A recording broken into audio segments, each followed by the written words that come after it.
నిన్న మాక్ అసెంబ్లీ పెట్టిండ్రు. ఒకసారి ఇది విన్నాక నేను చెప్తా.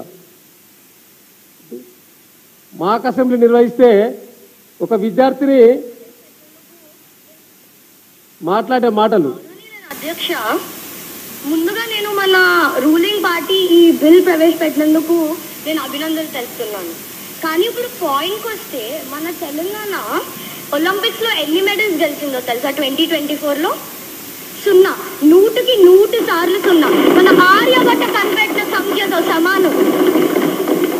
సరే మెడల్స్ రాలేదు, పోనీ వదిలేద్దాము అంటే అసలు ఎంతమంది పాల్గొన్నారో కూడా తెలియదు. మన ప్రభుత్వం ఏం చేస్తుంది? గాజులు తొడుకొని ముద్దమందారం సీరియల్ చూస్తుందా? సీఎం గారు ముద్దమందారం సీరియల్ చూస్తున్నారని ఒక విద్యార్థిని ప్రశ్నిస్తూ ఉన్నది. వాస్తవంగా కూడా మీరు ముద్దమందారం సీరియల్ చూసిరో లేదో కానీ మొన్న మధ్యలో ఖమ్మంలో వరదలు వచ్చినప్పుడు మీ ఫ్యామిలీతో అంతా కలిసి ఒక సినిమా చూసినని ప్రధాన వార్తాపత్రికల్లో అదేవిధంగా సోషల్ మీడియాలో వైరల్ అయింది.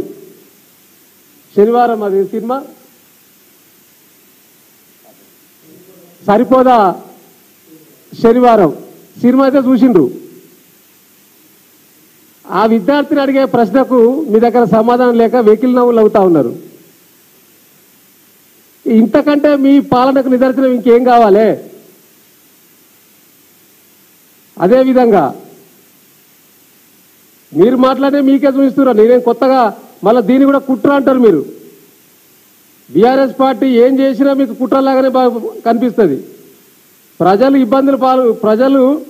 ఇబ్బందులలో ఉంటే వారికి అండగా మేముంటే దాన్ని కూడా మీరు కుట్రగా భావిస్తారు ఎప్పుడు కూడా. నేను ఇంకో వీడియో మీరు మాట్లాడిందే నిన్ననే. చదువుకుంటున్న విద్యార్థులకు అన్నం కానీ కూరగాయలు కానీ నాసి రకంగా ఉన్నాయి. ఈ నాసి రకమైన భోజనాల వల్ల వాళ్ళ ఆరోగ్యం దెబ్బతింటున్నది. నిన్న మొన్న నేను చూస్తున్న టీవీలలో పేపర్లలో కలుషితమైన ఆహారం తీసుకొని రెసిడెన్షియల్ స్కూళ్ళలో పిల్లలు ఆసుపత్రి పాలవుతున్నారు. ముఖ్యమంత్రి గారు ఒప్పుకున్నట్టే కదా మీరుగా. నిన్న మొన్న హాస్టల్లో అంటే మీ పాలనలో కలుషిత ఆహారం తీసుకొని 500 మంది అస్వస్థతకు గురైండ్రు, 36 మంది చనిపోయిండ్రు. దీనికి బాధ్యులు మీరే ఒప్పుకున్నారు కదా. ఇప్పుడు ఈ 11 నెలల కాలంలో మీరు ప్రజా పాలన పేరు మీద వారోత్సవాలు జరుపుకుంటున్నారు కదా. ఈ వారోత్సవాలలో మీరే ఒప్పుకుంటున్నారు మీ యొక్క ఫెయిలర్స్ను. మీరే మాట్లాడుతూ ఉన్నారు. ఆ మాట్లాడిన దాన్నే మీకు గుర్తు చేస్తూ ఉన్నాను. దేనికోసం చేసుకుంటున్నారు, ఎందుకోసం చేసుకుంటున్నారు, ఎవరిని ఉద్ధరించినని వారోత్సవాలు చేసుకుంటున్నారు? ప్రజలకు సమాధానం చెప్పాలి. కాంగ్రెస్ ప్రభుత్వం చేతగాని తనం వల్లనే గురుకుల పాఠశాలలో గురుకులాలలో ఫుడ్ పాయిజన్స్ జరుగుతున్నది కూడా వాస్తవమని ఒప్పుకోవడమే కాకుండా ఇవాళ ఆ చావులకు బాధ్యులైన వారిపైన మీ ప్రభుత్వం ఎలాంటి చర్యలు తీసుకుంటుంది?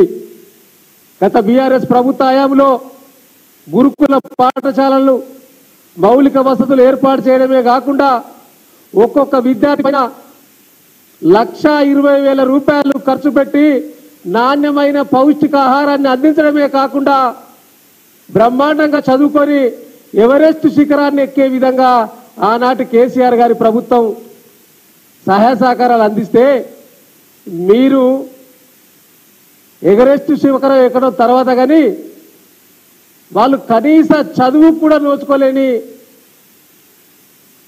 అధ్వాన పరిస్థితిలో మీ పాలన కొనసాగుతున్నది.